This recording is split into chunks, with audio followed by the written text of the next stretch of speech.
More on this, let's explore it further. Joining us from Tehran is Elham Kadkhodaei, who's an assistant professor at the University of Tehran. And also joining us here in the studio is Ross Harrison, who's a senior fellow at the Middle East Institute in Washington, D.C. But everybody knows who you are by now. And author of that famous book, Decoding Iran's Foreign Policy. Ross, I'll come to you in a second. But Elham, if I could start with you. It seems pretty evident that there have not been any negotiations. It's more a passing of messages that's been going on through third parties. But do you think now the Iranians see this opportunity as a possibility to try and find a resolution? Absolutely not. I think that in Iran, no one sees this even as a kind of an opportunity. I think that's not even the word that people in Iran, whether it's the politicians, the military, the people on the streets, they do not use that word to describe it.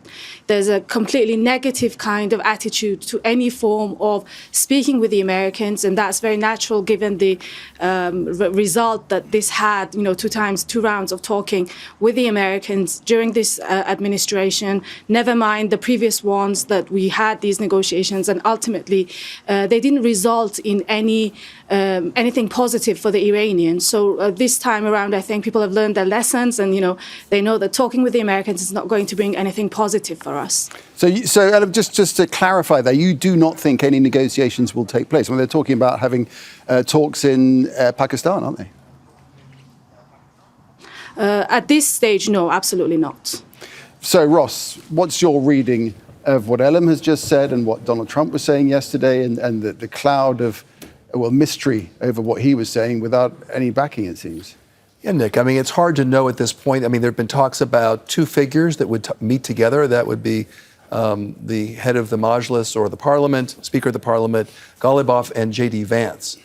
I certainly echo the comment that there's very little trust. Now, talks do not require trust, because at this stage, each of the parties need to trust their position, their deterrence or their capability more than the other. But at some point, they're going to have to move to some kind of conversation. But my hunch is that it's going to start more back channel first with mediation before there would be any kind of substantive talks between the two parties, given the history of attacks just following talks. And that's the thing, isn't it, Elham? At some point, there does have to be a negotiation. It just can't carry on in this way, can it? Well, I think the point here is that Iran has realized that imposing reality on the ground is more beneficial for us rather than talking to reach some form of deal or agreement or whatever, because that will not have any form of guarantees. As I said, we have this experience with the JCPOA, which is a formally signed and agreed upon deal between different sides, not just Iran and the US, also the Europeans. So we have experienced many different forms of talking with the Americans. And I think what's happening right now is that practically some of the sanctions that were imposed on Iran's oil practically are being removed because of the military maneuvers that Iran has had in the Strait of Hormuz. So I think right now Iranians are much more focused on the outcome of the military operations that we're going to have. Okay, and that's what you mean. Sorry to jump in, Elham. Is that what you mean by imposing the reality on the ground? Yes, of course, that could be part of it. That could be part of it. Demonstrating your power and your will to use it, rather than just, talking about, we don't want to start a war, because that was Iran's approach during all this time. Even during the 12-day war, Iran was very much restrained in its response to the aggression on our country. But this time, I think the red lines have changed a lot, and Iran is realizing that, this is something practically. This is translating to more,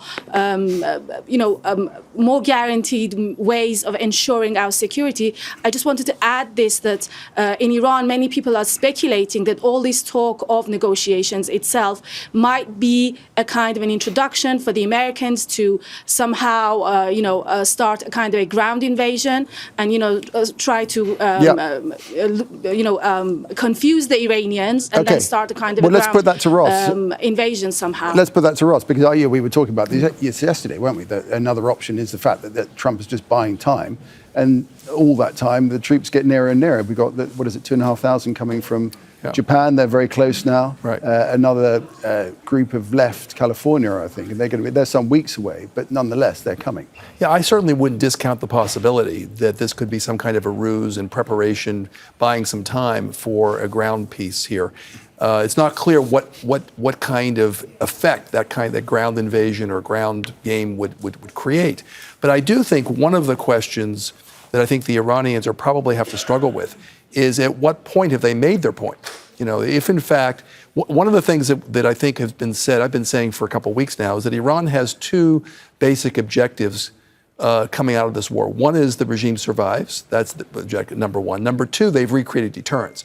So I think there is a risk of Iran overplaying its hand. So at some point, the question is, have they made their point yet? If it's not just about punishment, it's about actually inflicting enough pain that brings the United States to the negotiating table, then I think there's going to have to be some movement on the Iranian side as well. However, I think if there's a concern that this is not a real negotiation, this is just buying time again, and unfortunately that is the history of the United States and Iran over the last year or so, then the Iranian position is going to be just to hold tight.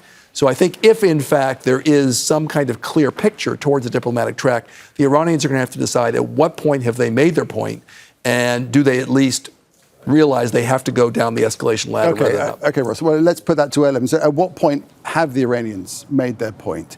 And indeed, that risk of overplaying their hand, because there is great potential for that, isn't there? In many ways, you could look at this and say that Iran have quite a strong hand at this moment in time. Yeah.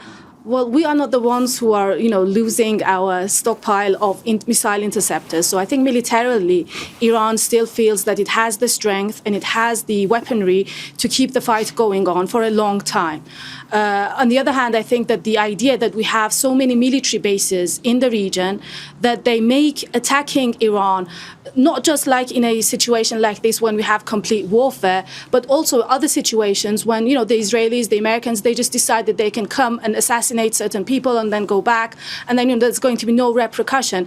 I think that's something that the Iranians feel that even if we have a kind of a ceasefire or deal or something like that, this is going to happen again. So making sure that these bases, these military bases that America has all around us in this region, for either the countries that are hosting them come to this conclusion that they do not want to continue this cooperation with the Americans, or even technically these bases are not able to provide the logistics for the American military to carry out these attacks. I think these are this might be a kind of a very broad description. Militarily, I think maybe military experts have to explain what exactly that means to, in what situation can we say that this has been reached. But I think the whole idea here is that we are not going to go back. Iranians are not going to go back to the situation in which, you wake up one day and then you see that your country has been attacked, either, as I said, like a kind of a complete warfare like what we are in right now, or even when you have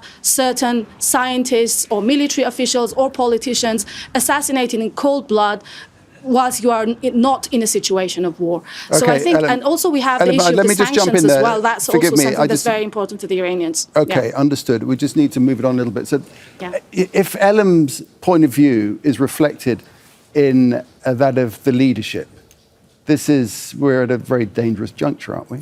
Yeah, I mean, listen, all sides put out a certain amount of bravado, a certain amount of, and I think on the Iranian side, obviously there's some anger, right, because they've been attacked. And we don't know really what kind of decision-making structure is taking place in Iran. I think up to this point, the behavior they've had has been pattern behavior. But at some point, I mean, the concern I would have from the Iranian perspective is if the Saudis and the Emiratis join the fight, then you have a completely different playbook occurring, and could change the situation on the ground for the Iranians. So I think at some point they know they can't win militarily. They're going to have to make a point about reestablishing the deterrence, and there has to be some kind of diplomatic track. They cannot, and getting U.S. bases out of the region, highly unlikely. In fact, I would say at this point that's off the table. All right, well, so much more to discuss, but we run out of time, so have to leave it there for the moment. Elham Kadkhodaei and Ross here in the studio. Thanks very much, Ross Harrison. Thank you.